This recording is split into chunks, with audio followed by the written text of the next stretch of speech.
एक गांव में एक लड़का रहता था जो कि शक्कर खाने का बहुत ज्यादा आदी था। इस शक्कर खाने की आदत की वजह से उसकी माँ हमेशा परेशान रहती, उसको मना भी करती है, लेकिन वो उसकी माँ की बात नहीं सुनता था। उसे गांव में एक बुजुर्ग रहते थे जिनकी बात वह बच्चा खूब मानता था और उनकी बहुत इज्जत करता था।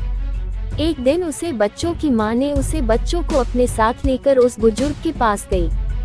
वह बुजुर्ग एक पेड़ के नीचे बैठे हुए थे। उसे बुजुर्ग जाकर अपने बच्चों की कारनामे बताने लगी कि ये शक्कर नहीं छोड़ता, इसे आप जरा कहिए कि यह शक्कर छोड़ दे। तो उन बुजुर्ग ने कहा कि तुम एक हफ्ते के बाद आना। उस बच्चों की माँ को थोड़ा अजीब तो लगा, लेकिन वह वहाँ से चली गई। एक हफ्ता गुजर गया और फिर उस माँ ने अपने बच्चों को उन बुजुर्ग के पास लेकर आई। वह बुजुर्ग पेड़ के नीचे बैठे हुए थे और जैसे ही उस बच्चों को उन्होंने देखा, सिर्फ इतना ही कहा कि बेटा अब से तुम शक्कर खाना छोड़ दो।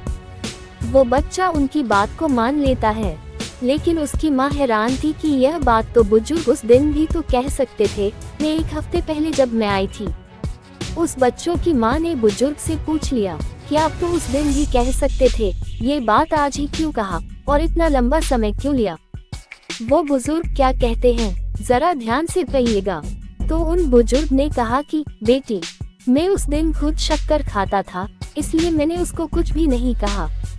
जब एक हफ्ते के बाद मैंने शक्कर खाना छोड़ दिया, तब मैंने इसको शक्कर खाने से मना किया है। दोस्तों, एक कोट है कि जो बदलाव हम संसार में लाना चाहते हैं, वही बदलाव पहले हमें खुद में लाना पड़ेगा। अगर हम दुनिया को बदलना चाहते हैं, तो पहले हमें खुद बदलना पड़ेगा। दोस्तों, आप लोगों ने ज्यादातर देखा होगा कि घर में जो बड़े लोग होते हैं, वह अपने से उम्र में छोटे लोगों को या बच्चों को कहते हैं ये काम मत करो, लेकिन वह खुद करते हैं। तो सोचो उनके बात का बच्चों पर क्या असर पड़ेगा।